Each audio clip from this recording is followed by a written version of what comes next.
வீட்டில் நல்லது நடைபெறவும் சகலவித நன்மைகளும் சேரவும் விளக்கை ஏற்றும் திசை முக்கியமானதாகும். அதற்கான சில வழிமுறைகள். 1. கிழக்கு திசை ஈஸ்ட். கிழக்கு திசை விளக்கு ஏற்றுவதால் நன்மை, ஆற்றல், அறிவு மற்றும் செல்வம் அதிகரிக்கும். இந்த திசை சூரியன் உதிக்கும் திசையாகும், அதனால் ஒளியையும் நேர்மறை ஆற்றலையும் கவர்கிறது. 2. வடக்கு திசை வடக்கு. செல்வம், வளம் மற்றும் வளமான வாழ்க்கைக்காக வடக்கு திசை பொருத்தமானது. வருண பகவான், செல்வம் மற்றும் வளம் கடவுள் வழிபடப்படும் திசை இது. 3. நெய் அல்லது எண்ணெய் விளக்கு.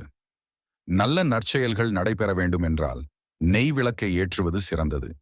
எண்ணெய் விளக்கு நீடித்து எரியும் சாந்தி மற்றும் மன அமைதியை வழங்கும். தவிர்க்க வேண்டிய திசை தெற்கு திசை சவுத். தெற்கு திசையில் விளக்கை ஏற்றுவது சகல நீக்கமாக கருதப்படுகிறது. அது இடர்